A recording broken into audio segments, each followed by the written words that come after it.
All right, we're live. It took a minute there. It kept saying scheduled, and then it was saying live, and then it was saying scheduled, and then it was saying live. So it was a little bit confusing, but we're here. We're starting the show. Welcome to Easy Does It. I am Easy, and I am here doing it. Got a special guest who might join us. Her name is Luna. She's my dog. She's been kind of, a little sleepy right now, though, so we'll see if she makes an appearance. But yeah, we got a great show today. Got a special guest.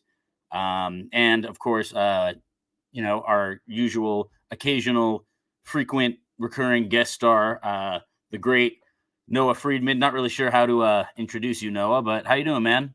I'm doing great, Elijah. How are you doing tonight? I'm good. So you've been broadcasting some basketball, I saw, yeah? I have, yeah. Here in Montana, we have our local basketball season beginning. I just broadcast on Saturday a couple of college basketball games, and then we've got some high school coming up this Saturday. I'll send you a link this time, I promise. Yeah, please. What's up with that? We got to see it. I'm going to send you the link. And yeah, I know that we're not really talking basketball, though. We're talking football because this is of course. Clubhouse Sports Network, and this is Easy Does It. So we got to talk football. Oh, yeah. No, we got to talk some football. It's been obviously an up and down year for the Bears, mostly down. But that being said, I think things have been looking a little bit better. But we want to hear that from the expert. We want to hear what the expert's got to say. And I'm going to call him in a minute. But first, I just want to remind Bears fans who might just be tuning in now, I just want to remind everyone, who this guy is. You all know about DJ Moore, Bears' #1 receiver right now. But did you all know that the Bears had a DJ Moore way before the current DJ Moore?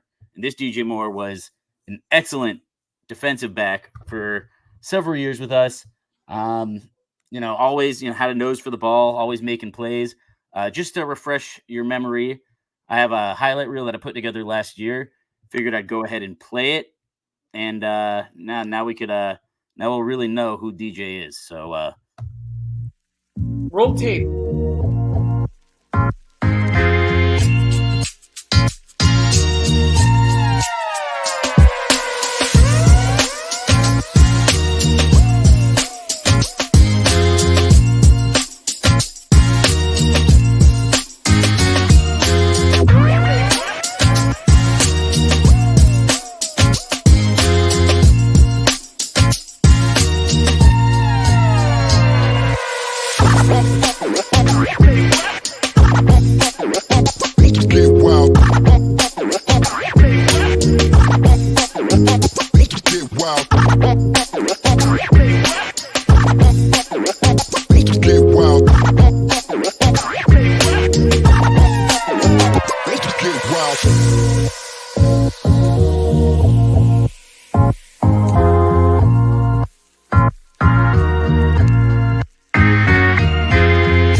That last play I remember very cool. But anyway, without further ado, welcome to the show, DJ Moore. How's it going, my friend? What's going on? I need to get that reel, show my kids in my class, man. So they'll leave that up. like it. Yeah, no, of course. I'll send it to you. It should be on my YouTube channel. But yeah, that's they'll definitely. What are you teaching? What grade? Oh my God, well, biology. First period, and I have a couple of physical science classes. Oh, so just cool. high school science. Real cool. That's awesome. Yeah, I remember physical science, and yeah, they'll watch that. They'll be like, "Oh, that's my teacher. That's so cool." Yeah, no, I'll never forget that play. That Washington play came from a very shitty game, but it was really cool how you just kind of knew where the ball was. Is it cool? I've always wondered, is it cool watching highlights and being like, "Oh, I remember that," and like, "Oh, it's cool to see what the other people see." Yeah, I get sometimes, you know what I mean?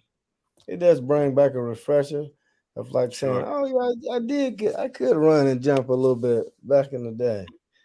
Oh yeah. Now when I run and jump, my legs hurt. No, I hear you. Brings you back. So I want to know, have you been you've been keeping up with the Bears this year, following what's going on?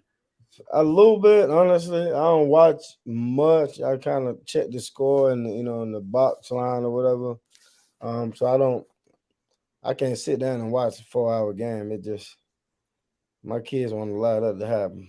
I hear you. Also, I imagine been there, done that. But yeah, so I want to talk a little bit about something that we were talking about, and Noah, I'd love your insight on this as well. I was talking to some of the guys on CCN. I was talking to JB and Frank yesterday about Justin Fields and the future of the Bears and Caleb Williams. And they're all very much of the belief that the Bears need to keep Justin Fields, build around this guy, see what you can get in the draft. Marvin Harrison Jr., very popular option. And go get an offensive tackle and just kind of keep building the offense with what they got. Now, I was the one who was pushing back and saying, look, I get it. I really like a lot of what Justin Fields could do. He's dynamic. He could throw the ball really far. And obviously he runs really well. He makes some really good throws with touch, but also I haven't seen him do a lot of winning at the NFL level. And I know that Caleb Williams is one of the most highly touted prospects that I've ever seen. He kind of fits in that realm of like Trevor Lawrence, Andrew Luck, when it comes to, just being, that popular as a prospect. And so I'm wondering, if you're the Chicago Bears, what do? Do you move on from Justin and get this kid Caleb, or do you stick with Justin Fields and kind of build around him? I want to start with Noah because Noah hasn't said much yet, but I want to hear what you have to say about that, Noah Friedman. Sure. First of all, it's really nice to be sharing a screen with DJ Moore. Just appreciate you being on tonight. It's really an honor. Secondly, I have been talking to you, Elijah, about the whole Justin Fields conundrum and how I see him. And listen, the Bears went and got him. They traded up to get him in his draft class. They haven't put the team that he necessarily wants around him. And it finally started to click a little bit this offseason when they went and got the other DJ Moore and also were able to get rid of the number 1 pick as well to Carolina. And so for them to build up that sort of foundation, you're starting to see a little bit of signs there. And I've always been a Justin Fields believer. There's a guy who literally, when he was at State, took so many hits, just had so many different moments where he looked like he was going to be a good NFL prospect. Yes. And I still think that can be the case. And I believe in this guy. And with what the Bears have been able to do in their front office, whether it's getting those draft picks and also getting the salary cap up as well so that they can go and spend money for next season, I don't see reason for them to completely start over. I think maybe you talked about it before with me. The coaching staff might need a little bit of change. And that starts with offensive play caller Luke Getsy. He called a good game. Agree with that. He called a good game this past time that the Bears were on TV. It was week 12. I wouldn't call it a good game. It was a bunch of screens. It was a bunch of screens. Yeah, it was a lot of screens. And Crazy Ace is saying so many screens. I'm with it. But listen, I guess I wouldn't go that. Yeah, okay, I'm going that way. I still think that Justin Fields is the guy in Chicago, and it starts with the offensive line. He needs at least a number 2 receiver because I haven't seen that yet. I mean, Cole Kmet has kind of been that guy if you really think about it. He's Marvin really Harrison blossomed. Jr. That's what I'm saying. If you literally do the draft today, the Bears still have the number 1 pick because of Carolina being 1-11, I believe that is. And then they also have number 5. So think about the possibilities that Ryan Poles in the front office can do. They can go out and they can trade down. They can keep that 5th pick and they can draft a really good prospect on the offensive end because I think that's what they need. The defense is showing signs that they can be a good unit moving forward here, whether it's their cornerback play, whether it's the fact that they have Montez Sweat. Now, I agree with that. I definitely agree with that. I think the Bears have a bright future that is like, it's not necessarily trajectory up. It's more so a little bit of like plateaus and valleys and peaks, that kind of deal. So that's where I stand on the whole Justin Fields thing. I think he's still the guy. I honestly, I do agree. I was just saying, like yesterday, I was giving a little bit of pushback, really, but also at the same time, I'm recognizing, I want one or the other, Caleb or Justin, one of the two. I want to be the Bears quarterback next season. That being said, DJ Moore, you played in the NFL. You are a defensive back. I'd love to get your insight on this. I know, you've been critical of Justin Fields in the past. You haven't been afraid to go after him, which I think is a good thing. And also, I guess I'll stick with that, and I'll kind of add more to the question in a bit. Okay. For me, I think it's time to move on. And it's not like a personal thing. Of course. He just hasn't done anything. And I think the reason that I'm saying this is because you have to compare him to other people that's around. There's like a CJ Stroud. Like, you cannot tell me that he has pieces around him. A good quarterback makes the pieces look great. That's kind of always what I figured. If you name the good quarterbacks in the NFL, again, if you give them pieces, they got people who can run routes. It's the easiest thing to find a receiver. I play DB. Every receiver I've guarded in practice, games, backups, they all can run. They can catch. They can run routes. If you throw it to them on time, they're good, right? Sure. There was a year or two ago, we were talking about Mooney, and he was catching all the yards or whatever. Now we don't have a number 2 receiver. Now we only have a number 1 receiver, and it's really just throwing screen passes. Well, they traded for Claypool, and it didn't work out. He's gonna get hurt. It didn't work out because the quarterback doesn't work out. That's fair. No, that's fair. If our receivers go to Kansas City or go somewhere else, it'd be like, oh man, that's awesome. But because they're here, he runs the ball well. But even when he does that, he gets hit and he's gonna be out. He's been injured every year. No, he was injured in college. Yes. So my thing is, if you want to go for Caleb Williams, I'm fine with that. But every single year, you should go and get a quarterback until you get one. Because as soon as you get a quarterback, you go from looking like Kansas City before and after Mahomes.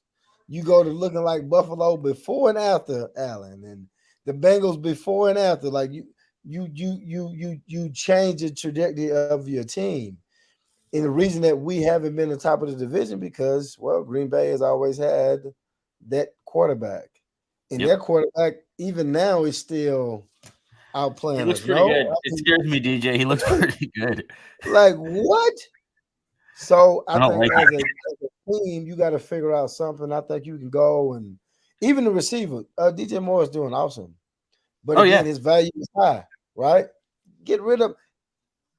There's no need to have a star receiver and you're gonna go 4-12. It doesn't. It just doesn't make any sense. So get pieces, get the offensive line, and then go from there. And then just every year draft a quarterback, find one, however you want to do it. But until you get that quarterback, it just ain't gonna work. You can't throw 11 and 12 times and then run the ball and then be real fast and get hurt. It's just not gonna work, man. No, I hear that. And before I ask my follow-up question, I do want to welcome our fourth the fourth co-host of this show tonight.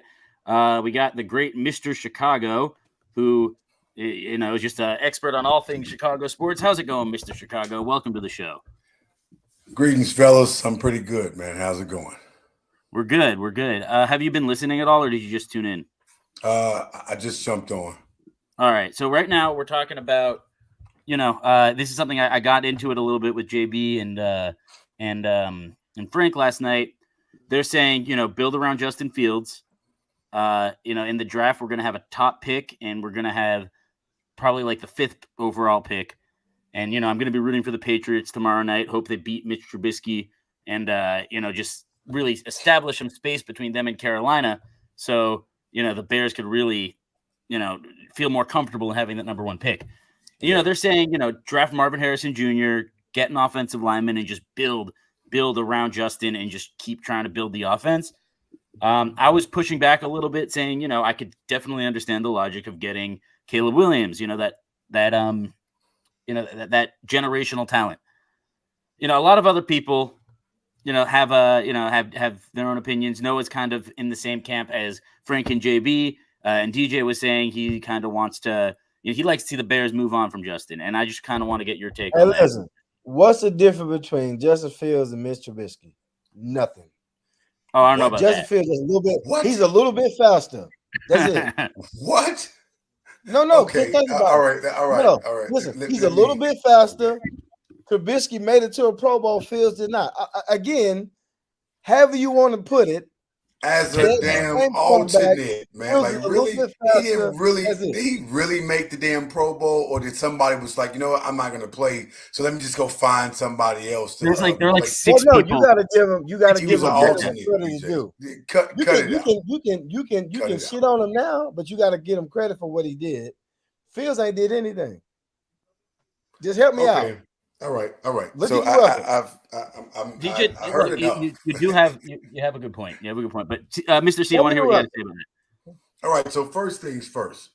Starting off with this idea of us having the number one overall pick and possibly the fifth one. I'll tell you this much: if it comes down to keeping this coaching staff or versus keeping Fields, I would rather keep Fields and actually build around him than to trust this coaching staff with another goddamn quarterback. I don't trust this coaching staff. Agreed. This coaching staff has to go. Flus, listen, everyone wants to give him a bunch of kudos and credit for how the defense is playing. The end results are what the end results are. And we're still losing fucking games. And we haven't won consecutively yet under his tenure. Also, Luke Getsy. So I've been very critical, and it's been warranted, of Luke Getsy and Nathaniel Hackett, who had done not a goddamn thing in this league, but sat next to Aaron Rodgers' punk ass and reaped the benefits of his success. They've done nothing to help him. They've done nothing to mold or train him or coach him up. Nothing. They just did whatever the fuck Aaron Rodgers said he was going to do, and they reaped the benefits of him winning them damn back-to-back MVPs, one of which he shouldn't have won because Tom Brady led the league in yards and touchdowns, but that's another story. The point is, Luke Getsy don't deserve to be in the position that he's in, yet he's in there. And he don't know what the hell he's doing. Because if I never see another goddamn screen pass thrown, it'll be too many goddamn games too late. I've seen way too many screen passes thrown in 2 games, or maybe 2 or 3 games this season out of him, than I've probably seen this organization do in 20 years. That's saying a lot. He played so damn scared. His game plan, his play calling was ridiculous in that Vikings game. That was a game that could have either gone, we could look bad losing just as much as we look bad winning that game. That's sad that game was. I was not impressed. I was not moved by us winning. I was just, okay, for the sake of us winning, we won a game. But the fact that we looked that bad winning that game was fucking ridiculous. He has to go. Now, when it comes down to who we drafted, listen, I'm going to use the words of Bobby Knight when he was talking about, the late, great Bobby Knight, when he was talking about Michael Jordan after he had coached him during the Olympics the first time. Somebody asked him, he said, well, okay, you think Michael Jordan's the best player in this draft class? He said, yeah. He said, okay, well, what if I need a center? He's like, oh, you need a center? Okay, that's simple. Draft Michael Jordan. Marvin Harrison Jr. is an all-world fucking talent. I'm not letting that pass me up. Listen, he's bigger than his father was, mind you, and he is fucking deadly at any given point in time of the game. He is even balling in games that Ohio State lost. So he ain't never taking plays off. He ain't never looking downward. He has been the most dynamic, probably the best fucking college football player this season, period, without question. Caleb Williams, I'm not that moved by him. I'm going to be honest with you all about it. I think, does he have talent? Absolutely. But he ain't the greatest prospect quarterback I've ever fucking seen since Andrew Luck. Hell, Justin looked better than him in college. Trevor Lawrence looked better than him in college. Fucking Joe Burrow looked better than him in college. So miss me with all this goddamn hype about this kid because, one, I don't respect the Pac-12 because they don't pay nobody outside the goddamn Pac-12. Two, again, the competition he's playing against. Okay, so we oftentimes look at how well a player is playing or how well a team is playing based on their competition. So if you ain't playing many damn teams that's formidable matchups or formidable opponents, how can I really give you a whole lot of credit, right? I am prefacing my comments by saying that Caleb Williams does have talent. He don't have the talent that can lead this team. Maybe he'll work out somewhere else. He will not work out here. Well, Drake May. Listen, miss me with that hype shit too, because Drake May. I've been burned before. Oh no, I don't want Drake May. I personally am very anti Drake May. I'm not. I have been burned already with North Carolina quarterbacks. We ain't doing this shit no fucking more. Get this guy who had one good year at a basketball school. Give me a break. You can say what you want, DJ, about Mr. Trubisky, and I'm gonna be honest with you. I've been very critical of him. He should have never been in the goddamn NFL in the first place. He did nothing impressive in college. He didn't win a goddamn significant game. He didn't win a significant bowl. He didn't even win his goddamn ACC conference. He wasn't competing against nobody. He played 13 games and did nothing. I want to hear what DJ's got to say. And you want to say that he's better than Justin Fields. And he had more weapons than Justin's. Mr. Chicago, I'm going to mute you. I'm going to mute you. It's hard to evaluate. There's some college quarterbacks that are come out. They're supposed to be good. They're bad. There's some that you can find like a Tony Romo out of nowhere. Mm-hmm. You can find all kind of people. So my thing is, if I'm saying that Justin Fields is a guy, no. Is he going to win me a Super Bowl? No. So therefore, I'm going to move off of you when I guess somebody else finds your value to be high and then kind of get somebody. I'm not keen on taking receivers high. No, Marvin Harrison got the junior has the pedigree. Man, you find receivers every year, every single year from any school. But if you don't have a quarterback to throw him the ball, listen, we do it every year.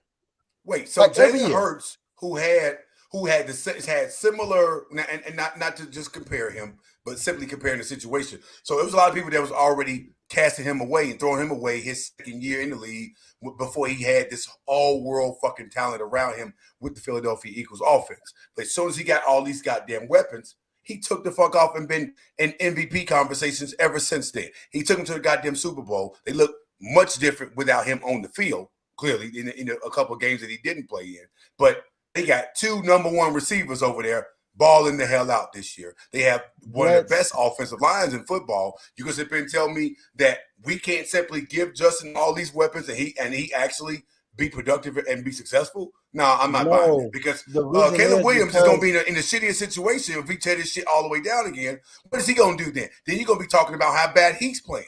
So it's going to be a revolving door. I don't know about tearing this shit down, because we did just trade for Sweat. We did just draft Darnell Wright. We did trade for the new DJ Moore, and it's not. I don't think it's tearing everything down. Well, I think it might be tearing. But you know how that works, easy. When they get a new coach is going to want their own goddamn players in here, players that they drafted, players that they trust, players they looked at, played with at previous organizations or franchises that they coached with or whatever. But the point is, I'm looking at the damn. The opportunities that we do have in front of us. I'm looking at the possibilities of even looking at Eric Bieniemy, Jim Harbaugh, a few others, whoever we're looking at. And obviously, there's been a lot of speculation about both those people.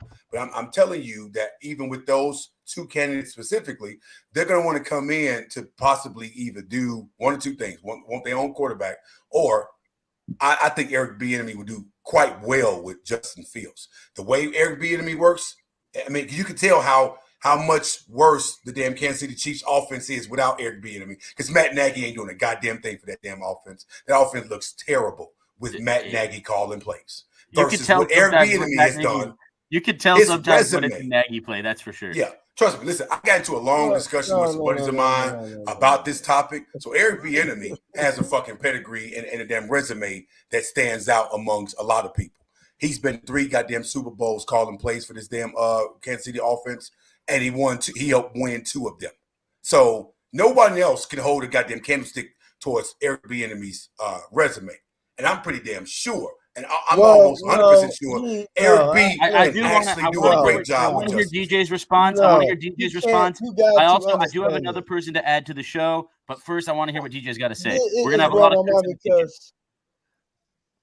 I'm gonna give you credit, and I have Patrick Mahomes. I've seen him run around the field and throw passes. Nobody called that shit. Nobody Of course called not. that play. He the new GOAT. Just give me a second. I know you like to talk. Like, give me a second, right? We had the offensive coordinator from Green Bay, right? Because he came from the Aaron Rodgers tree. When he was with Aaron Rodgers, he didn't call screen plays. He was a great play caller because he had the quarterback. Luke Getz never The called reason plays. that Philadelphia does well, even when they drafted Hurts, he was already outplaying the other guy. They wanted the other guy to start.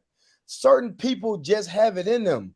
People don't like Dak Prescott. He made Tony Romo go into the play calling booth. Tony Romo didn't want to leave. They said, hey, man, this cat is different. So different players are going to make your team look different. Yeah, you can say Kansas City's struggling now, but I promise you in the playoff, you wouldn't be like, let me bet against them. It doesn't make sense because of the quarterback. San Francisco, they found a quarterback. It's Brock Purdy. However it happens, once they find the quarterback, it changes the system for everybody else. He has all those weapons over in San Francisco. So do you think he has every weapon? A better team, if we don't find a quarterback, it's going to be the same. Last year, he did a whole lot of running, but we won like 4 games. Come on. Think about it. That's not all on him, but think about this, DJ. You take all those weapons away from Brock Purdy. What is Brock Purdy then? You take all those weapons away. He literally has all pro, all world talented players on that damn offense with him. You know what I think the show needs? I think the show needs one more very opinionated voice. Noah Gross, welcome to the show. Opinionated. That's a nice way of. That's one of the nicest things you've ever called me. Yes, my opinionated friend. By the way, Noah Gross. He's just started high school coaching or restarted his high school coaching career this year. He took over a JV team that had 0 wins last season and a varsity team that I don't think won much at all either. And this season they made the playoffs. He helped improve that roster. So Noah Gross knows some ball. Baymen? Yeah, Noah Gross knows some ball. Glad to see you all, DJ. Good to see you again. You too, man. Well, congratulations. I'm sure it wasn't the players. I'm sure it was all you. So we'll call it a little bit. I'm gonna flex on my friend. I'm gonna flex on my. Congrats on that, man. That's a hell of a compliment. That is cool. Thank you. I'm proud of my buddy. But look, Noah, you're a fan of a really good football team, and we here don't really know what that's like. Noah Friedman is a Colts fan, but so he does know what that's like to an extent. But you're kind of you're a fan of like the modern blueprint of what a good NFL team looks like in the Philadelphia Eagles. So I'd love to get your perspective on this. What you think about what Mr. Chicago said, what you think about what DJ's saying. I value your insight as well.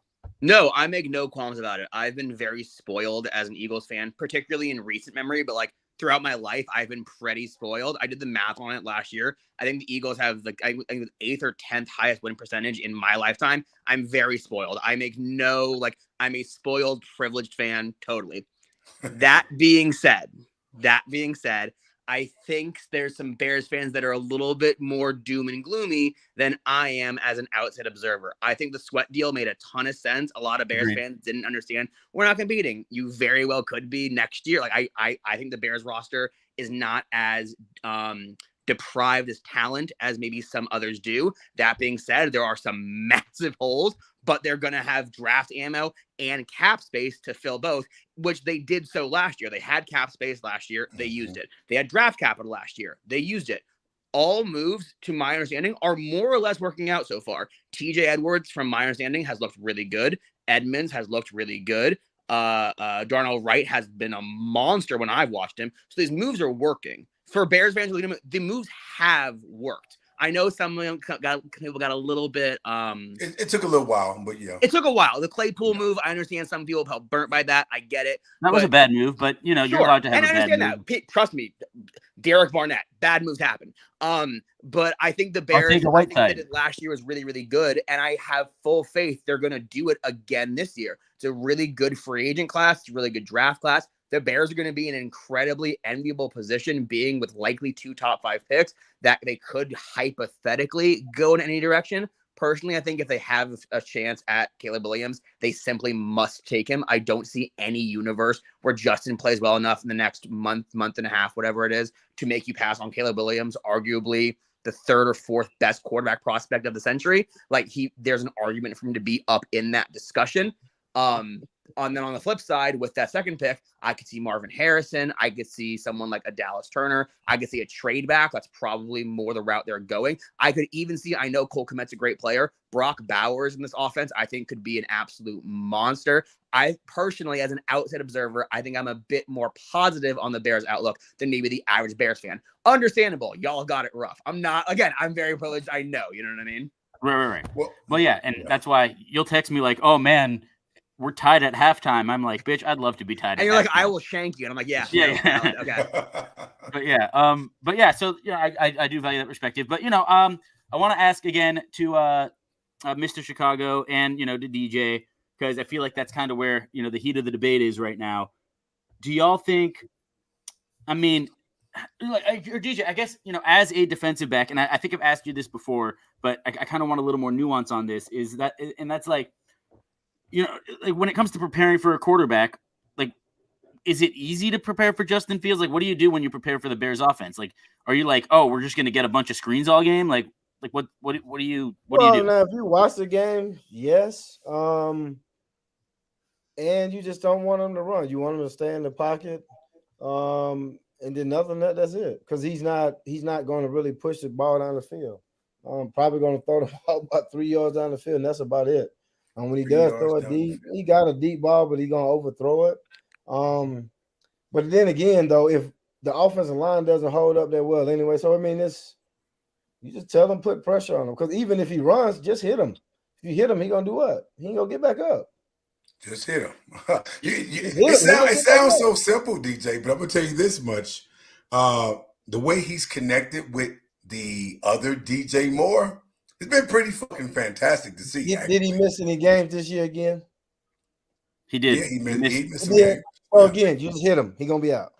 Okay. And that was an injury. That was a freak injury that he caused because the way he went down holding his hand out. Right. But, no, that's what I was gonna say. He's a lot tougher than you think he is. He takes hits. I'm just saying. No, but look, I'm not saying he's not tough, but every single year, even in college, he goes down. But DJ, right? I also want to say, DJ, I want to say, DJ, to your credit, the injury that Fields suffered this year, I 100% blame him for it because it was a third down and short, and he held the ball too long. And I always say, like, if a quarterback's like, look, and again, I'm not the X's and O's expert. I don't pretend to be, but as a professional fan who watches a lot of football, like. Mm-hmm. If a quarterback's not throwing it on third down and, you're not at least trying to get something downfield, and you're like at midfield and you're not at least, putting your team in a position where you could arm punt or whatever, like, then that's a red flag to me. That's always been a red flag to me. Like, at least, try something. You got to get it out. And he didn't get it out. And I think I can't remember if it was Barr or Hunter or that other linebacker who got him, but, he hurt his hand because he was holding the ball too long. And that's like, and I hope he learned from that. He's young, and I'm hoping he learns and grows from that mistake. But like, like I don't want that kind of thing to keep happening because I don't want to watch more Tyson Bagent. I'm sorry. Yeah, same here. And listen, I want to preface my comments by saying that I've been very critical of Justin. I watched Justin almost all his life, right? So I'm from Chicago, but I live in Atlanta. So I live down the street where he grew up. So I watched this kid play in high school. I watched him in college.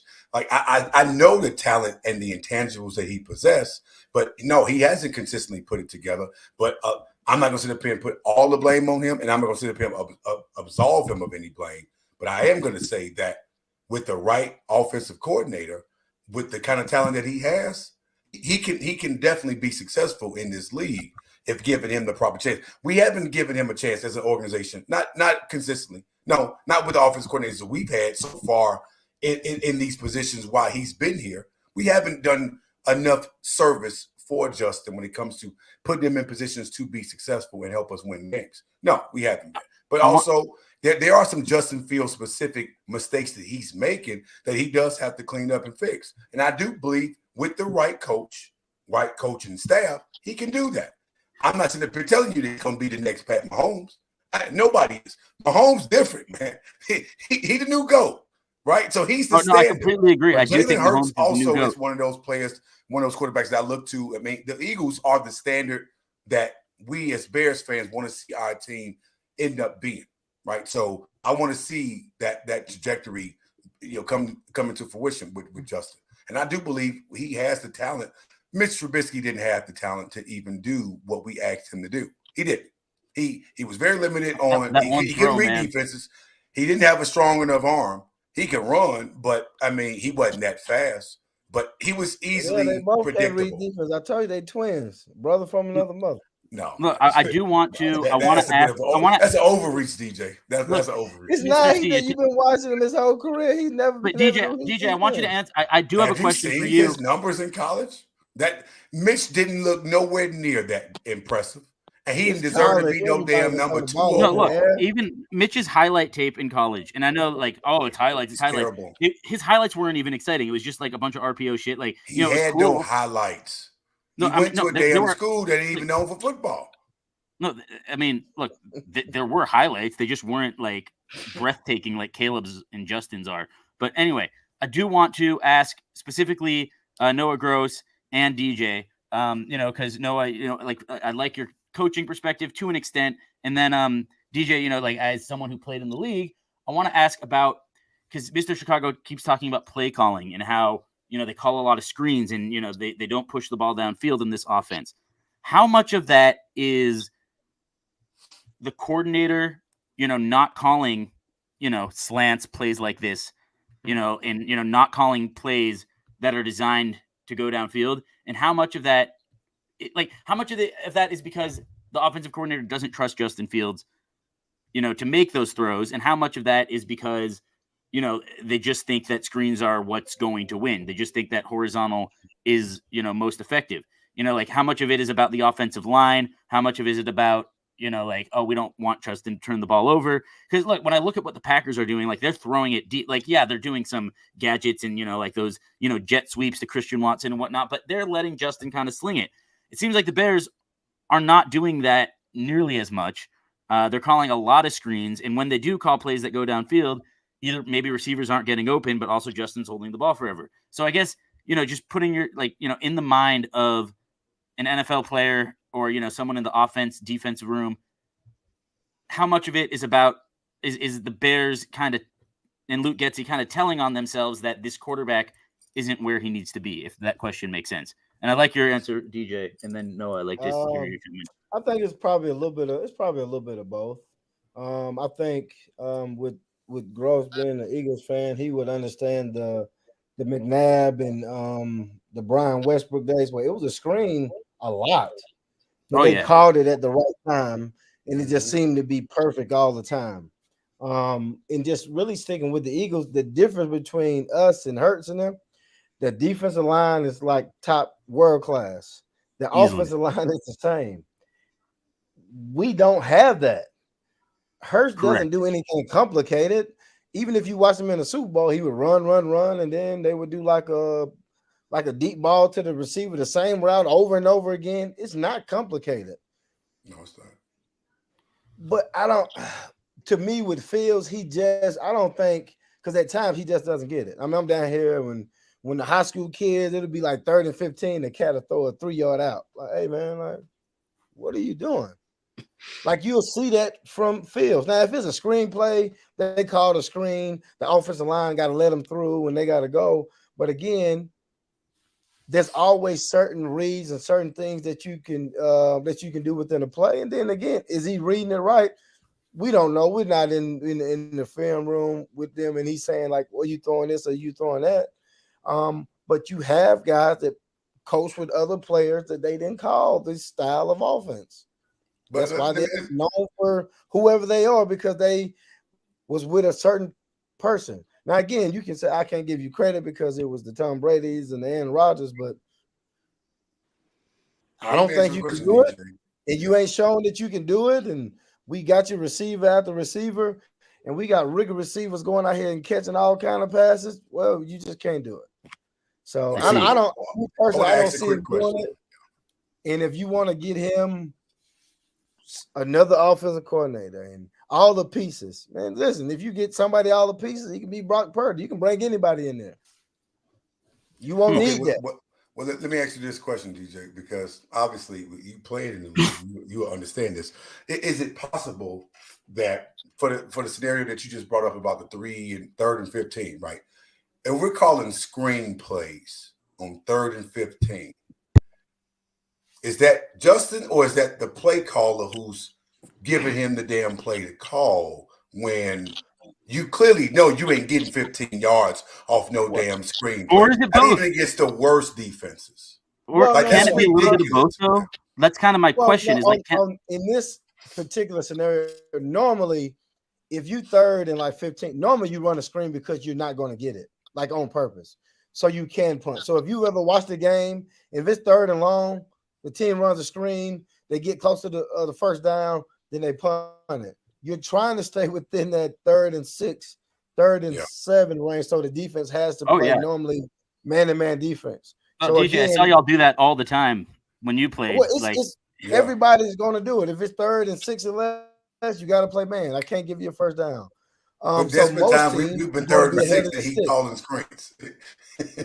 Yeah, so again, like I said, with the Eagles and Brian Westbrook, it worked. They'll call the screen, he'll run for 95 yards. Everybody can't do it well. I think when the Saints were really good with Drew Brees, it would be screen plays randomly thrown in. You got to be able to call the plays, right? But again, to me, if the quarterback, when the quarterback is good, it just makes it different. Okay, I mean, and obviously quick slant routes can definitely help him get the ball out a lot quicker, and we can try to make something happen. But then when you designing plays where the damn blocking is not there, people missing their blocking assignments, how the hell you think you're going to get any damn yards of production out of the damn screen passes that you're calling?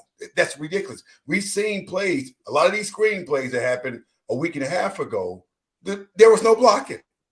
Our main blockers were missing the damn blocking assignments, and we got nothing out of those screenplays. So that lets me know one or two things. You don't trust this offense to run an actual play that would be effective enough to get a first down. Or two, you're playing scared and conservative, thinking, okay, I don't want to lose the game, but you're not playing to win.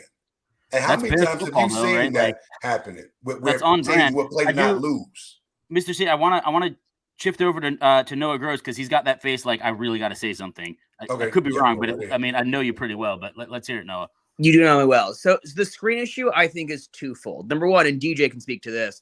The screen game is effective because you get the defensive line rushing upfield to stop the pass. When you don't necessarily have that threat as a passer, the screen game isn't as effective. Another point on like Westbrook, and not just Westbrook Eagles, current Eagles, they run a lot of screens on 1st and 2nd down as well. It's one of the higher, I wouldn't remember off the top of my head, it's one of the higher percentages in the league. And that's done intentionally so that you don't, so like remember, even though they end up getting murdered by the 49ers, during the game, they had that 4th and like 18 screen conversion to Devontae Smith. Because they had run it multiple times on 1st and 2nd down throughout the game, it is more of a threat on 3rd down. On top of that, they run a variety of screens. It's tunnel screens, it's slip screens. The screens are going to the running back, they're going to the tight ends, they're going to receivers. Obviously, I haven't watched a ton of Bear games. It tends to be either from what I've watched, a simple strong side slip screen to the running back or a bubble screen to the receiver. I haven't seen a ton of other stuff outside of those two specific screen concepts. If I'm wrong, please correct me. No, that's very correct, Noah. That's correct. No, it's correct. I mean, occasionally they'll throw commit in there, but usually it's like commit on like a bubble and not a Which is a big thing. So the Eagles with Goddard, he's a big threat in the tight end screen game, and I very much see a lot of similarities between Kmet. He can move for a guy his size. He's got really solid hands. I'm a big Kmet fan. Always have been since his days back at Notre Dame.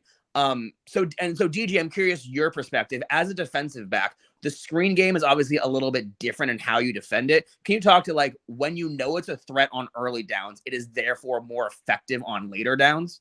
Mm-hmm. Yeah, well, it's all about it's random. Like I don't know where it's coming from. I don't know when it's coming. I just know if it's 3rd and long, it's coming. Right. If you only see it on 3rd and long, you know it's coming. Yeah, you know it's coming. I think in every level, it's just like, oh, it's a screen, it's 3rd and long.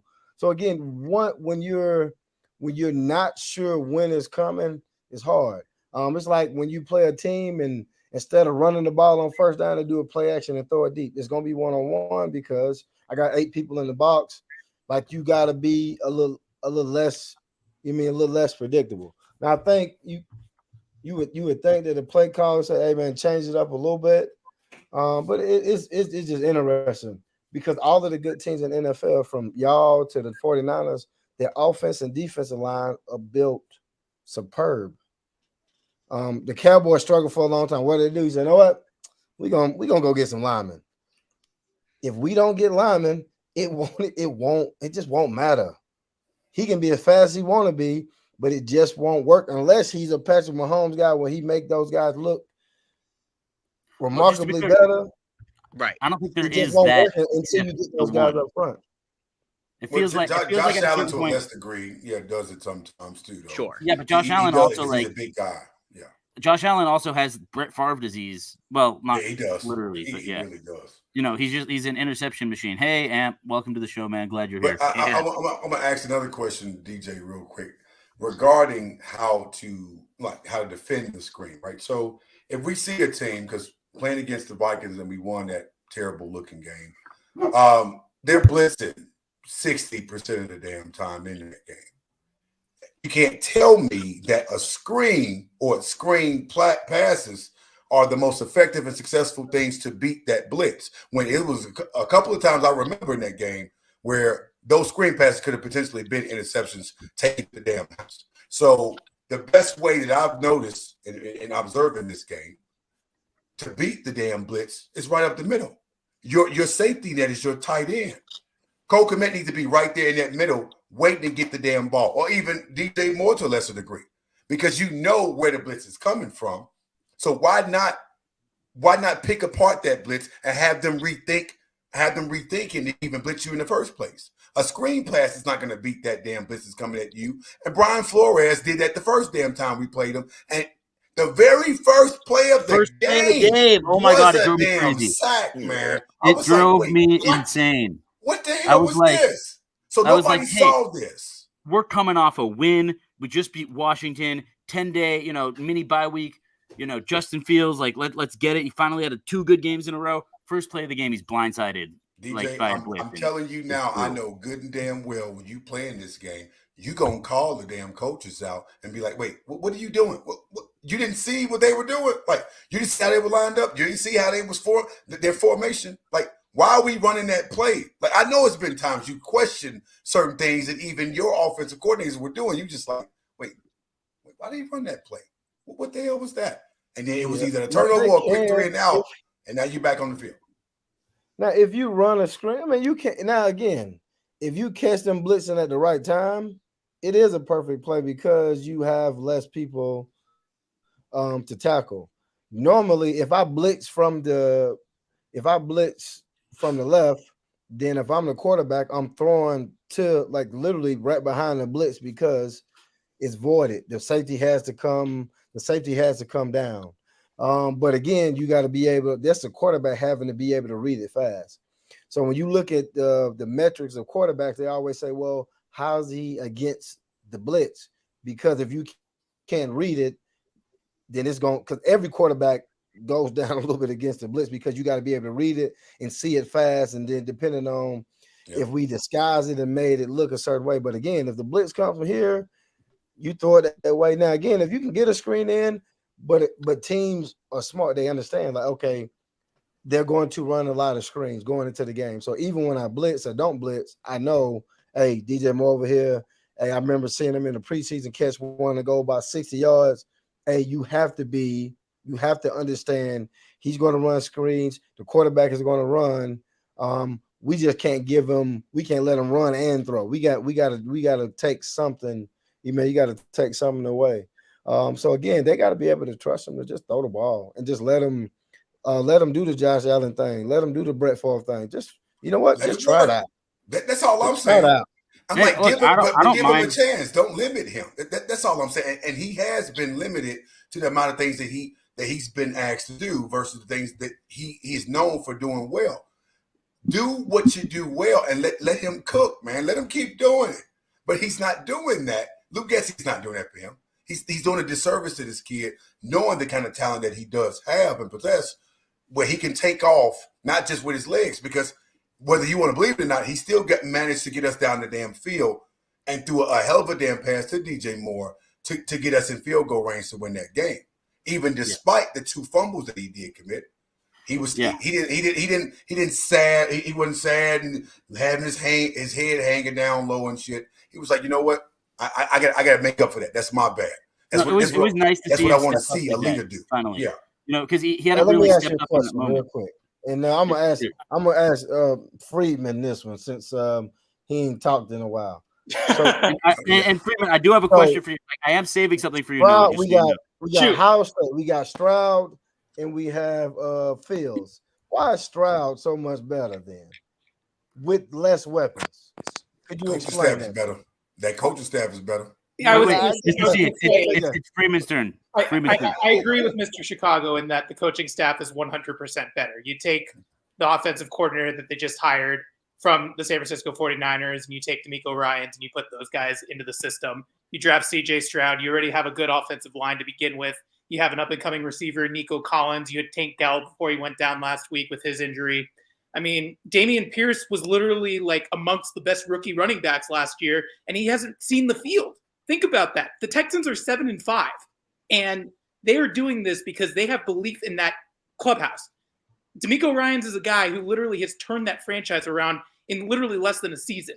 Just, again, DJ, you brought up the fact that you want to move on from Justin Fields. Well, the coaching staff, like Mr. Chicago has pointed out, is like not good in Chicago. So if you're putting your franchise player in bad positions and trying to make them see that you can win, but that's not the case, I don't know what to tell you. Like, Bill Belichick in New England with Tom Brady was literally a match made in heaven, right? Just thinking about the systems that he was able to implement, even though Bill Belichick's a defensive guy, he brought in the Bill O'Briens. He brought in the Josh McDaniels to curtail to Tom Brady.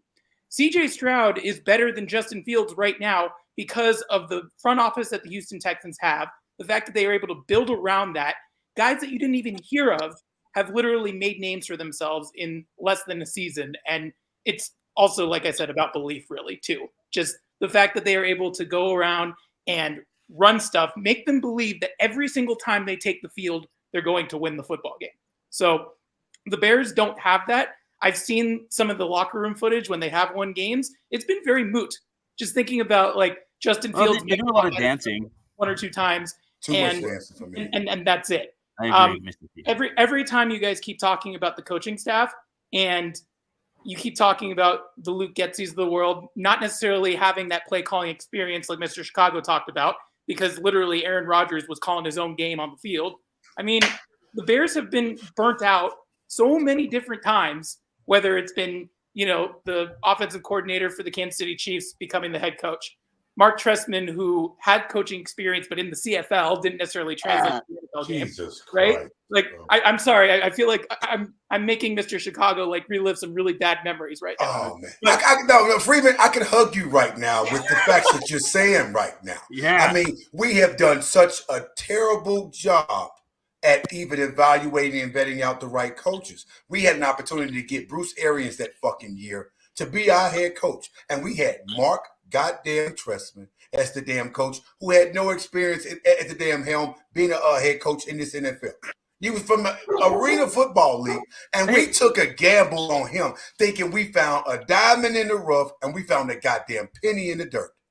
On the bright side, we've been really good. We've been really good at evaluating talent and drafting the right people during the draft.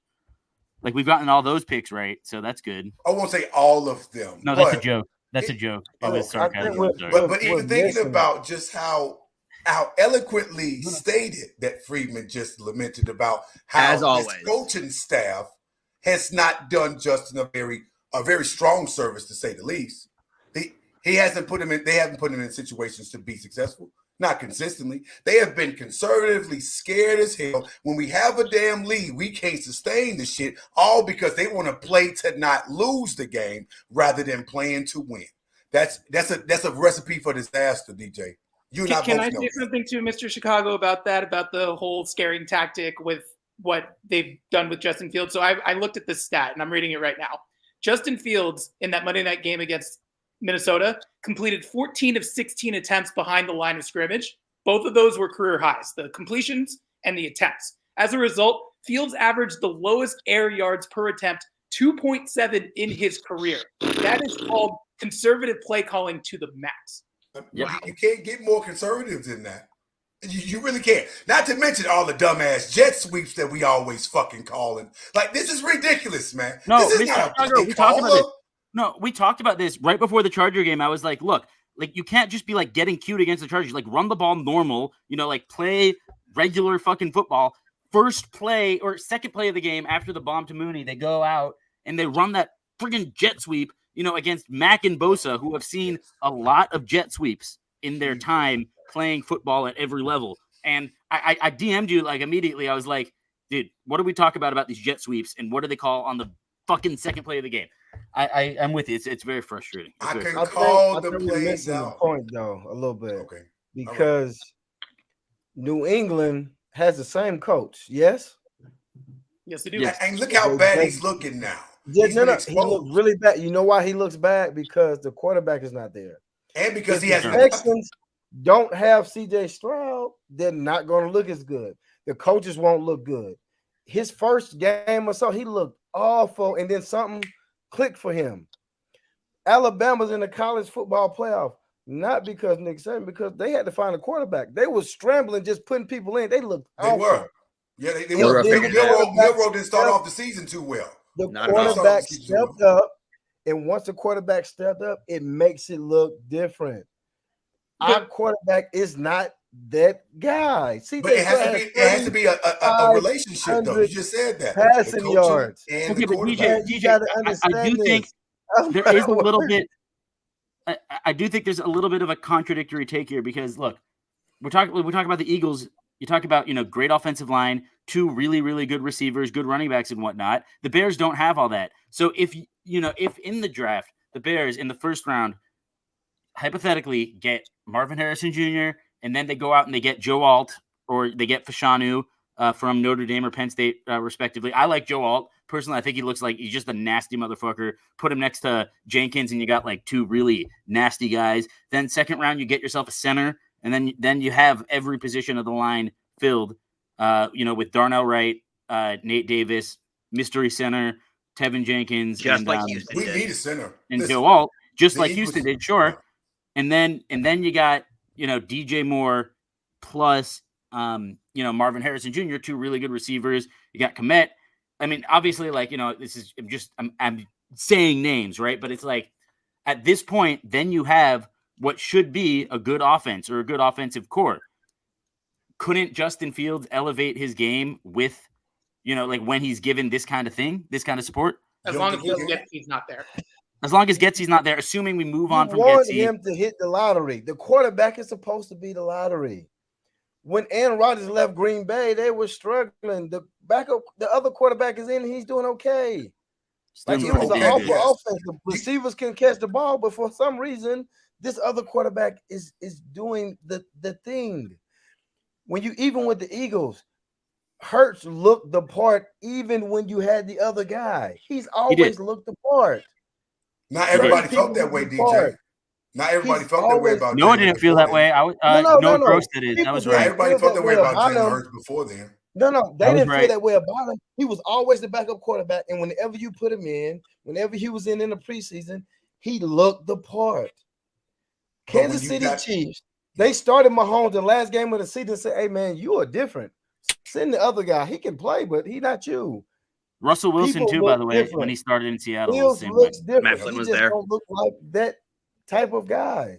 Jared Goff started off his career. Was not good. Jared Goff started his career off with Jeff Fisher, and Jeff Fisher was a terrible ass coach with Jared Goff, and Jared Goff looked like he was going to be a bust until Sean McVay came around, and he actually played relatively well before leaving the Rams. And now he's been playing pretty damn good for Detroit since he's been there, right? So he's been a really good replacement for Matt Stafford in that regard. Josh Allen didn't start off too well either with Buffalo. Geno Smith didn't start off with the Jets. And then when he got McDermott and Brian Daboll as his offensive coordinator, he took the hell off. See how that works? It has to be a relationship. It's a relationship, DJ. It's got to be confidence. He don't got no confidence. It's confidence. When you're in the league and you don't have any confidence, you can't play. And he doesn't have that, man. You say Well, and Justin DJ, don't have confidence? DJ, He that had was my confidence question in for running. you. But I want to hear Noah's question. He's got that tone. So this is my question for you. We talk about a lot of comparisons between Philadelphia and Chicago, and one of the things you brought up, Jalen sort of from day one showed the flashes. You saw it in preseason. People sort of forget he came in late in his first year and essentially led in playoffs. Yes, they got smacked in Tampa, not denying that, but he showed the flashes. He also sort of had the confidence from the coaching staff from day one. On the flip side of things, Carson had to deal with walking past Nick Foles' statue every single day, had to deal with coming back from an ACL, had to deal with coming back from Jalen Hurts getting drafted. At a certain point, it mentally broke Carson Wentz, plain straight fact. When he was in Indianapolis, Friedman can speak to this, there were wow moments where you saw who he was, but they were few and far between. Is it possible Justin has simply been too much early in his NFL career? He might be broken, kind of like Carson was, because Carson was an MVP candidate. And 2 years later, essentially, before he got hurt, absolutely. Carson was a little physically broken. Sure, absolutely. Justin hasn't had he had some injuries coming out of college. Multiple coordinators in multiple years, having to sort of deal with sort of all the media attention. There really hasn't been a lot of positive talk surrounding Justin in his first 3 years in the league. Is it possible that like the Bears simply physically he might still have the arm and the athleticism and all those things? It simply might be one of those things where it's too late. The simplicity of it, Noah, is that how long? But the simplicity of it is how that long you been in the league? Bears failed Justin Fields. Justin Fields Absolutely. Yeah. Yes, I think we could agree with that. So in the same way, so they failed him, and there's only so much he can do to overcome their failure. Absolutely. Is it simply a case of he can't overcome it? And not only that, Noah, not only that, I would tell you this much. The fact that Jalen, when you look at what Jalen Hurts has, he has the best fucking center in the NFL, period. 36 years without old. question. You have one of the best tackles in the NFL in Lane Johnson, without question. Yeah, two of them. Milot is amazing. Yeah, Milot is you have a matchup nightmare in A.J. Brown. You have a very great slot receiver and even a stretch to field receiver in Devontae Smith. Dallas Goedert is a damn good tight end too.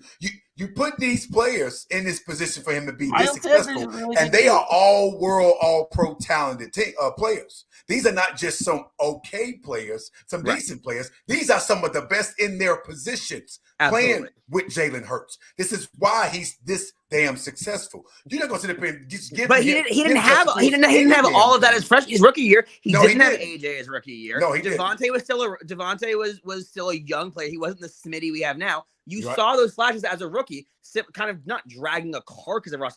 The talent was still there, but he was a rookie thrown in the last month and a half in the season, and he somehow found ways to get W's and get him to a wild card game in Tampa. And here's another thing too. We got lost to the Chargers where I was like, okay. Here's another thing too, Noah. I remember that Chargers loss. Yeah. Here's another thing too, Noah. Nick Sirianni is a great fucking head coach. He is a players coach. Those players respect him. They love him over Nick. there. He loves them. Totally. They love Sirianni. I would love to have a fucking coach like that who gets fired up, who basically amplifies his goddamn team's enthusiasm and get them ready for the damn game to play. Fluke's so had that in him to be that. I need leaders on this team. We don't have leaders on this team that hold people accountable, get in their face, cuss them out. Hey, man, pick your fucking head up. Come on, man, let's go. That confidence that you talk about, half these damn players on this team don't have that. Don't sit up here and tell me it's not just Dustin Fields the only person don't have it. Absolutely. So a 3-and-out happen. They're on the sideline with their heads down, moping and shit. Pick your fucking head up, man. Great point. Let's go, man. Great point. It's a systemic issue. It's systemic. It's not. I want to say DJ really looks like he's got something he really wants to say. Oh no, it's okay. Jalen Hurts confident. Even before they really started on this last 2-year run of being really, really good, what did he say? And we're gonna win the Super Bowl, and people laughed. Like he just built different. Some quarterbacks are just different. They are. Some quarterbacks, when they got the ball at the end of the game, you expect them to win, and other ones you expect them to lose. And if Fields has the ball at the end of the game, we're gonna be 4-12. Can I just say something too, like in the connection with what? Yes, please, Noah Friedman. So again, I just want to stress the value of coaching staffs.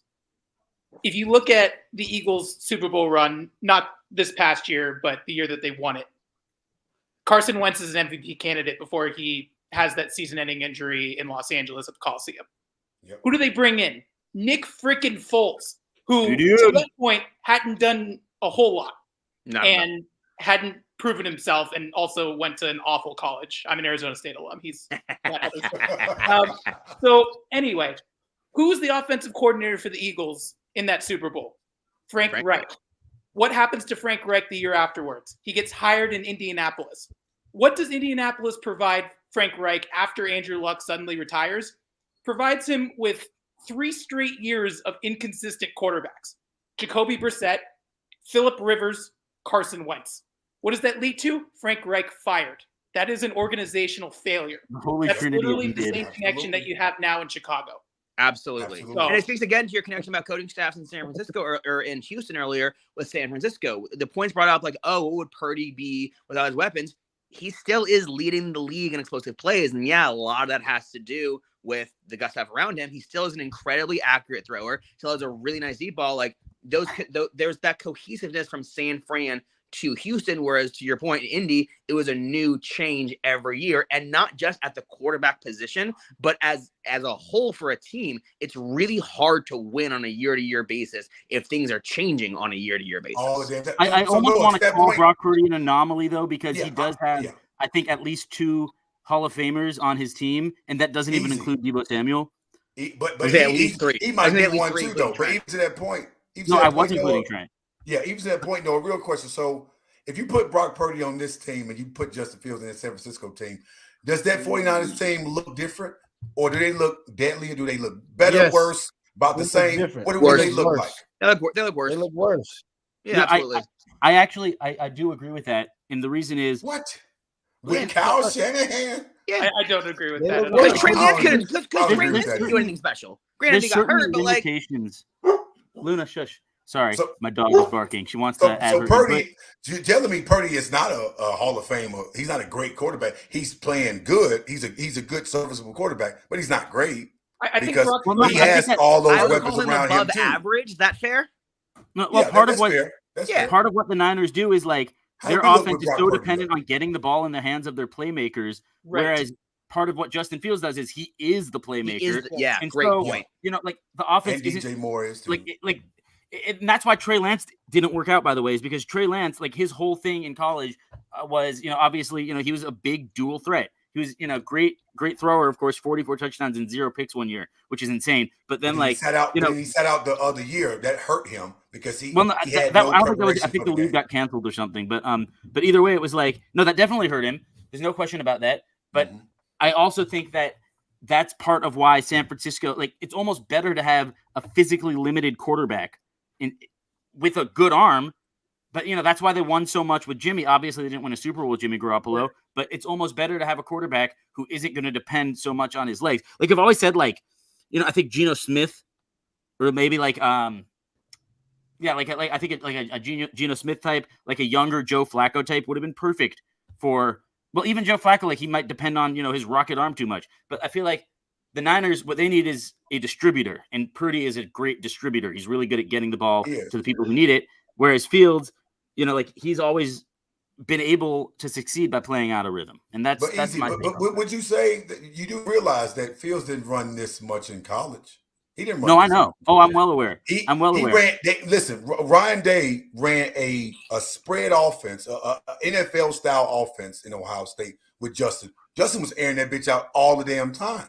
Oh, no, of course, but they also had, like, I find it hard to talk about, like, the scheme they ran in college because it's going to be so different in the NFL because Justin Fields was playing with NFL offensive linemen. I think he had Paris Johnson and DeJuan James Jones on his line, and I think that, that obviously helped. Like, he was able to get comfortable in that pocket. That's different from, Shanahan, where things have to be quick. Like, to my understanding, in Shanahan's brand of West Coast offense, things have to be so much quicker than they were at Ohio State. Like you could just wait in the pocket all day. I think what we're missing, in any brand of offense, you have to get it. Right. Hurts gets it in that style of offense. He just gets it. Certain players get it. Fields just ain't getting it. And maybe the people who's giving it to him ain't getting it either. Brock Purdy get it. So I'll take Brock Purdy because he gets it. We're not going to give Brock Purdy any credit until he's older, and then you're going to be comparing him to other people. It's the same way with Tom Brady. When he was young, he didn't really throw the ball a lot. They had a lot of defense, but he got didn't it. even. I know what to do. DJ, I know what to do right now. I know what to do in this situation. So if you get it, because when you get an opportunity, you just got to get it on defense, offense, whatever. If you don't get it, so you're supposed to just. So, quick question, DJ. So you're supposed to just get it no matter who the coach is. So this is not an indictment on the coaches at all. Once you get a quarterback who gets it, your quarterback carousel stops. Oh my God! So it don't matter who our coach is. Justin's supposed to just get it just because he's the coach. No. Once you find a quarterback who gets it, then you're not going to be Carolina and fire your coach every year. You're fine. Once you find Texas, he may coach. If CJ Stroud plays that well, Texas may never have a new coach for the next 16 years because you have a quarterback who gets it. But when the quarterback doesn't get it, everybody has to go. What about the coaching staff? What about the coaching staff? You've said more about Justin than you have about this damn coaching staff. I need to know the coaching staff is looking for a quarterback. The only reason that we're saying that Texas is a great organization and a great coaching staff, no one said great, is because they have the brakes here. A quarterback who's throwing it everywhere. That's what it is. Great. Well, I mean, no, the Texans haven't been a great organization, but this is also something I've been saying. Why do we criticize the Bears as an organization? Why do we say they're a bad ownership group? It's because they never get the quarterback right. We've never got the quarterback position right in 100 and it's because they never get the coach right. But never got the quarterback right in 100 years. Because you never get the quarterback. Hey, now let's not hate on Sid Luckman, our Jewish brethren. Sid Luckman was playing when he got off work wearing polo shirts and Docker pants. Let's stop with this shit. Really? Yeah, let's cut it out. Okay, he was playing back when color TVs weren't even invented yet. Okay, let's stop doing that. Okay, yeah, I think we've never had a franchise quarterback. You hate Sid Luckman, and it's okay. I get it. No, I don't hate him, but looking at his numbers, he wasn't impressive even for that time. He wasn't. We've never gotten this one position right in 100 years, and it's utterly ridiculous. Hey man, 2013 Josh McCown was different. Do you guys remember a couple of game stretches? Yeah, but I remember 2017 when the Bears could have drafted Patrick Mahomes and they didn't. That's hey, shut up. They're aware. That's who the fuck we were supposed to have. Shut up, Noah. Deshaun Watson too. So we gonna sit up here and get hoodwinked by a goddamn person who just came from the damn commentator booth in John Lynch, who had no front office experience, and told Ryan Pace, stupid ass, that we gonna look for Mitch Trubisky, and he fell for the okie doke and went ahead and moved up to get him in the number 2 spot, knowing damn well Mitch Trubisky wasn't being sought after. No one was looking at him. I watch college football every damn day. I'm a Michigan fan. I can tell you, I ain't never watched no damn Mitch Trubisky, no damn college. He didn't do nothing in the ACC. When Clemson and Dabo Swinney was running that damn conference, where the fuck was North Carolina? They were nowhere near to be found. So for him to got drafted that high, we're gonna be rooting against him. We're gonna be rooting against him Thursday night. We want the Patriots to win and help the Bears draft stock. So if he manages to lose the game, if he manages to lose, we owe him a big thank you. Mahomes was in college. I watched Texas Tech. You was wanting them to get every Texas Tech quarterback ain't never been good. I don't understand how your logic on it. It's hard to find it. Deshaun Watson was. That's who I wanted. No, DJ. I wanted. No. Listen to me. No, I'm gonna be real with you about that. I didn't think Mahomes was gonna be this great, but I saw he was pretty damn good in Texas Tech. But Deshaun Watson, there was no question. At Texas Tech, they all look awesome at Texas Tech throwing the ball. Deshaun Watson, who I wanted though. I wanted Watson as well, and my logic was Nick Saban grown-ass man in Alabama. Nick Saban had 6 weeks to prepare for Deshaun Watson twice and couldn't stop him either time. That was my logic. I wanted, DJ. I wanted Watson. I was almost certain I was going to bet my damn house we was getting Deshaun Watson. And we sat up here and didn't tell the damn head coach at the time and Jeff Fisher that we were not Jeff Fisher, but John Fox, that we were going to draft Mitch. He didn't even know we were going to draft Mitch. You know how stupid that sounds? So you're not going to tell your head Mitch didn't even know. Mitch was surprised. He was like, wait. Come on, man. Really? You're not going to even tell your head coach that who you're going to go after when he has the damn finals? How do you not tell the quarterback that you're drafting?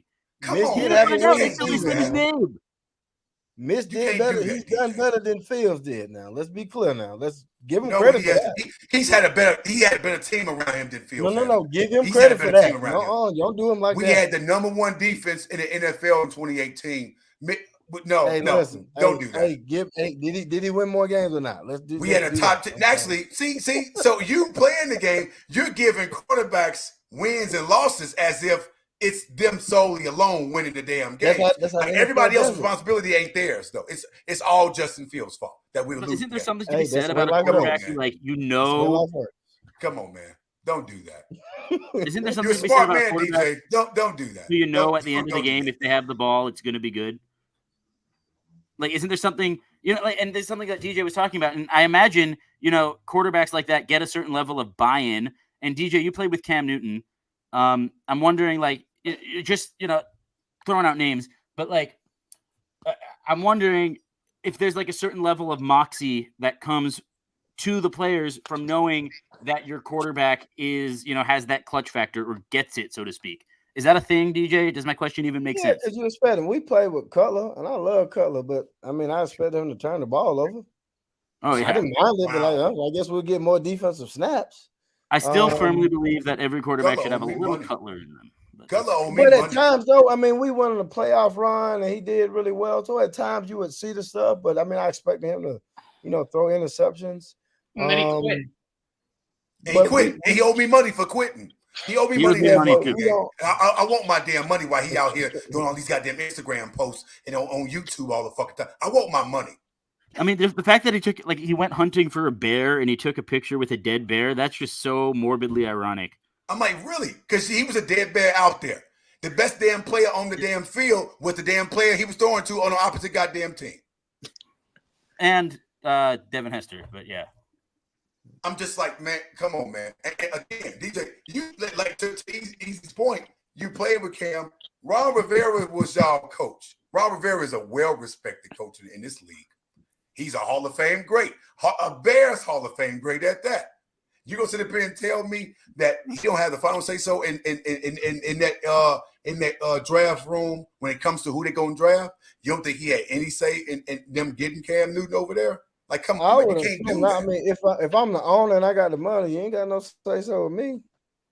Shit, So you're gonna go after somebody you like versus somebody who you know can do the job. So you gonna tell me Mr. Trubisky's better than Sean Watson? I'm assuming you would trust the coach. Now, if you have a Cam Newton where it's I think some of the times it's kind of more so a no-brainer type thing. Because I think in that year he was the guy. You listen to people, but again, sometimes it don't work out that way. Dak Prescott was third, fourth round. Russell Wilson was third round. They paid somebody come in. You just want to see them get it. Once they get it, like, hey man, you know what? Damn, you didn't get it fast enough. So Deshaun Watson, there are a lot of guys like Watson that. wasn't that guy in that draft class. He wasn't that guy. I didn't like him personally. But again, he did good early on a bad team in a bad conference. They paid him a lot of money. I know there's a whole lot of situations around him, but the money is really awful now. I don't. That's now, DJ. I'm talking about when he came out of Clemson, running the ACC, the very ACC that you claim Mitch Trubisky was doing so fucking fantastic. He did a lot of screens. I mean, I stay in South Carolina. Like he ran the ball. They did a lot of screens. I know he beat up on Alabama, but the problem with Alabama always was they were bigger and stronger than everybody. They wasn't faster. So when they played against Johnny Manziel, he just ran circles around them because, like, damn, y'all been lifting weights, but y'all ain't been running nowhere. So they always struggle with faster quarterbacks. It's just been a Nick Saban. It's just been a thing. If you got a quarterback who can actually run and move, you're gonna struggle. Georgia didn't have that. You just sit in the pocket and throw it. I mean, it's well, it's also had a really good run game. In today's NFL, DJ, you have to be a dual threat. When you see the damn defense collapsing on you, you got to get the fuck out of Dodge. I don't know if you have to be a dual threat. You have to have functional mobility, though. Like you can't be a statue. That too. I would agree with that. Yeah, like Joe Burrow. Well, Fields is a fast statue. He'll take sacks for random no reasons at all. He just ain't it. Now, if A he fast turns out stack to be too. I like that. That's a good it name. is what it is. DJ, But to my understanding, your logic, and this is based on things that I've heard you say before, is you personally, DJ Moore, you say you're fast. Like when you played, you're a fast guy, and you could throw the ball 50 yards, right? So like, couldn't anyone do kind of what Fields does? That's to me, that's kind of your logic on the whole matter. Not anyone, but for what he does, he's just running the ball. Yeah, and getting hurt. Yeah, I could do that. I could throw a screen. Yeah. I could throw a screen. Hell yeah. So like, you don't need a massive drop off. Come on, man. Justin. DJ, come on, no, man. Gross, let's do it. You're being a comedian right there. Now, you don't believe this shit, DJ. So I'm curious. So that. DJ, do you view a massive drop off from Justin Fields to, let's say, Tyler Huntley or Taysom Hill? Also, guys who are kind of like runners, who are kind of like gotten maybe a little more shine than they should. Is there a big drop off there? I don't see difference in that. Taysom Hill is a damn Uber Eats driver disguised as a damn quarterback. Oh, come on. If you give Taysom Hill to our team, I knew I was going to cause problems with that question. Taysom Hill. No, if he put him on our team, could we win 4 games? Probably. So if you telling me I'm a good quarterback, right? Even when I was in Chicago, we had quarterback play was bad, but we still were gonna win 8, 9 to 10 games. We can't even do that. We get draft picks with a top-rated quarterback. What? Well, and so I guess I'm more with you, where I put it a little bit more on Justin and the stuff around him. I'm curious, not to make it about me. So the team I was coaching this year, we were a fullback dive triple option based offense, very old school, very reliant on that fullback inside dive. On the varsity level, we had a kid who was like second team all league. Kid was incredible. I was the JV head coach. We didn't have one of those. So we were running the same thing, but not nearly as effectively. Is it possible that the Bears, DJ's sort of doing his job and he fits the system, but like Darnell Mooney, who has kind of fallen off the planet a little bit, Roshan Johnson, who's like, I like as a lot, but is a 4th round sort of power back. They maybe are really missing that sort of Tariq Cohen style back, that explosive type of playmaker, not only in the screen and pass game, but in that inside zone, make one cut and he's gone type thing. Yes, I do put a lot of it on Justin. I probably put more of it on Justin than Mr. Chicago and Easy do. But is it also possible the guys they have aren't fitting the current system? No, because just think about this, right? When you see Josh Allen play, right? It's not the plays that they call that they raving about. It's the ones that he makes up. The same way with Burrow, the same way with Lamar Jackson, the same way with Watson when you see him play. They're making them up. Now again, those players are just making it up. Mahomes, they call the plays. He's making up his own plays, doing it like they document it. Like he's running out because the plays are broken down. The play was broken now. Now he's making something out of nothing. But Josh Allen, it's the NFL. Yeah, it's the NFL. I only know when you're good when the play is broken down. Nobody's going to be open every single time. Absolutely. So again, but what does that say about Ken Dorsey being fired from the Bills, who's the offensive coordinator then?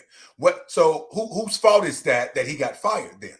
Is that Josh Allen's fault? Because Josh Allen has turned the ball over more than anybody in the NFL since he's been there. Yes. So whose fault is that? His fault. It's Josh Allen's fault.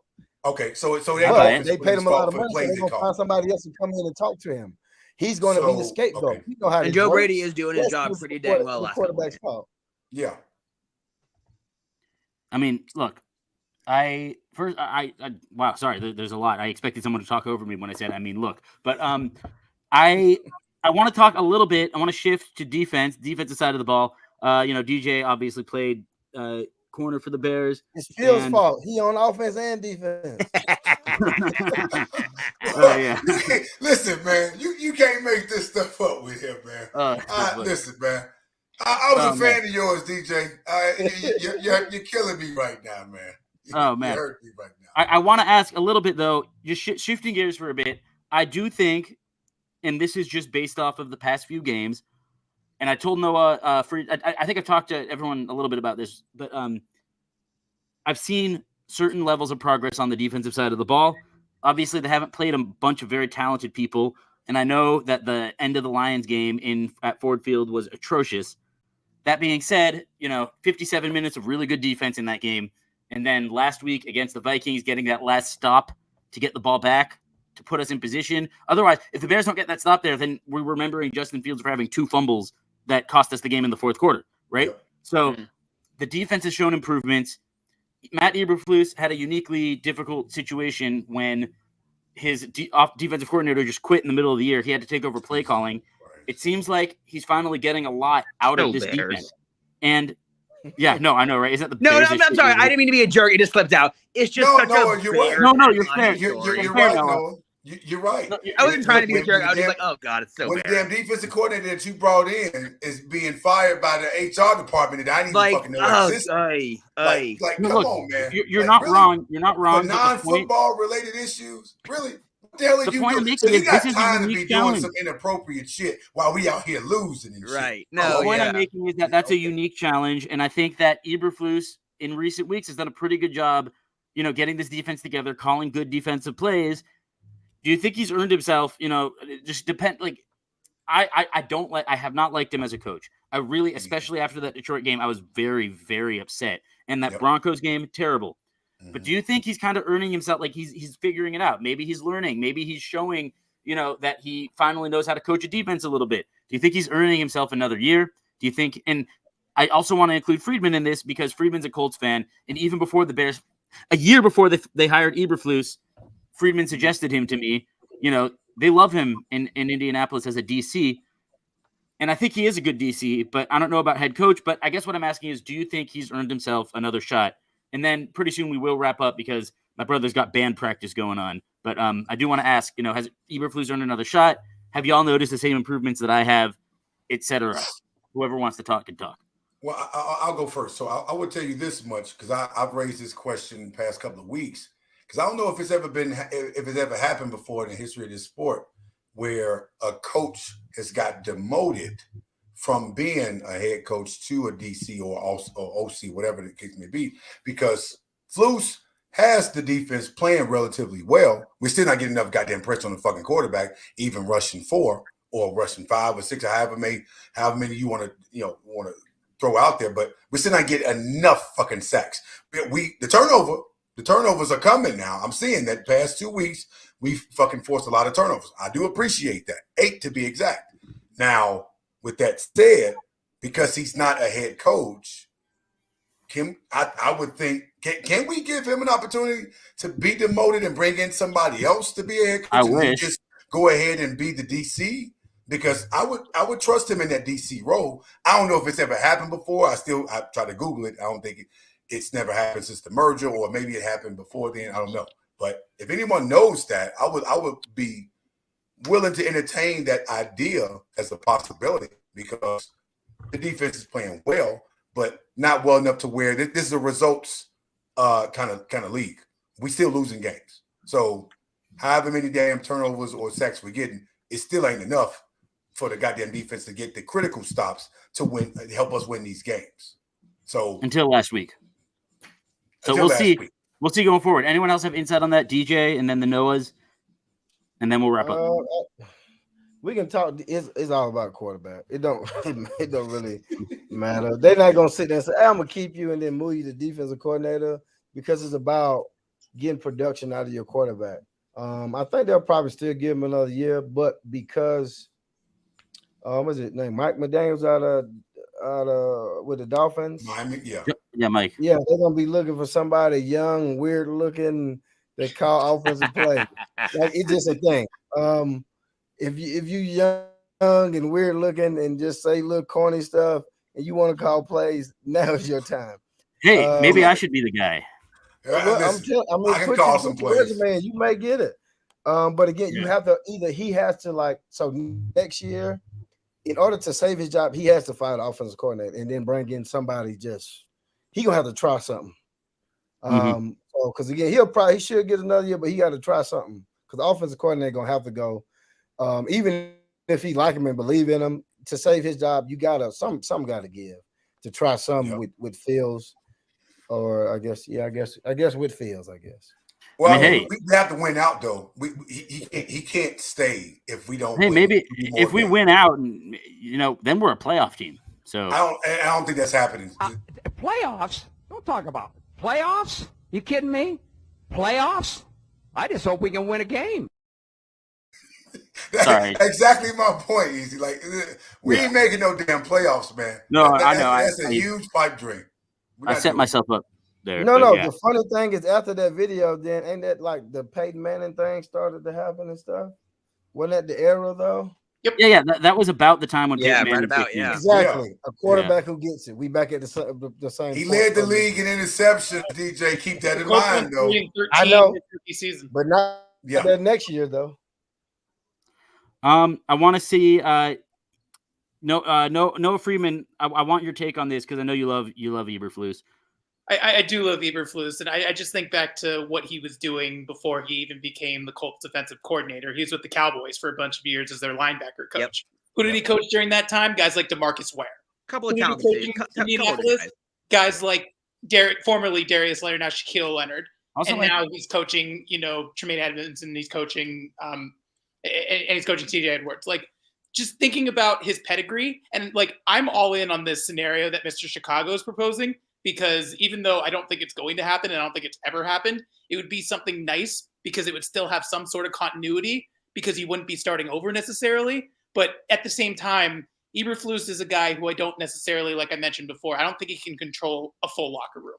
Like, again, just looking back on post-game speeches that have been made, I don't see Eberflus as the rah-rah type of guy. Like, I'm a Colts fan. Chuck Pagano was the definition of a rah-rah type of guy, player's coach. He couldn't do X's and O's for anything.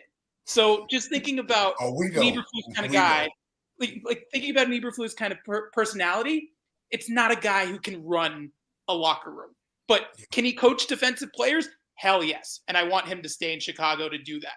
I just don't think it's going to be in a head coaching kind of role. So if they have to start over, then the head coach is going to bring in his own coordinators. But if they are going to give Eberflus another chance, it's got to be like what DJ said. You clear house with the offensive staff. You get an offensive coordinator who's goofy, funny looking, someone who we've never heard of, like an offensive quality control coach. Like Mike Bercovici, for example, is a guy who I know very well because he was the former Arizona State quarterback. He's currently an offensive coach in Carolina, where Frank Reich was. I think he'd be great in Chicago, but that's just me because it's just like Brendan McGowan brought up the name Henry Burris yesterday, which I thought was interesting. Burris, he's with with the Rams, former quarterback, CFL champion, which I don't like fucking with the CFL too much, but me neither. He seems. But easy. I will honestly say too, this nepotism bullshit needs to stop. Stop getting goddamn coaches that you just like. Give me someone who has an actual resume for doing the damn job that you're asking him to fucking do. Isn't Marvin Harrison Jr. technically nepotism? No, because Marvin Harrison didn't play for us, so that's not nepotism. I guess you're right. Marvin Harrison Jr.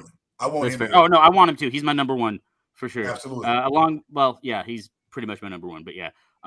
Anyway, I do have to cut the show short. I have to cut it off now because we've been going for 90 minutes. It's been great having all y'all on the show. Thank you so much for joining, and thank you to everyone who tuned in. In the comments, I'll try to get everyone. Amp as always.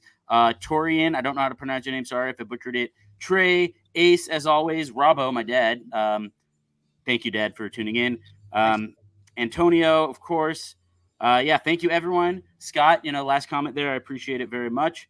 And we got a game against the Lions. I guess real quick, we'll do a lightning round to really wrap it up. Final score on Sunday, Bears-Lions. What's the final score? Oh, who wants to start? I'm going to say Noah Gross.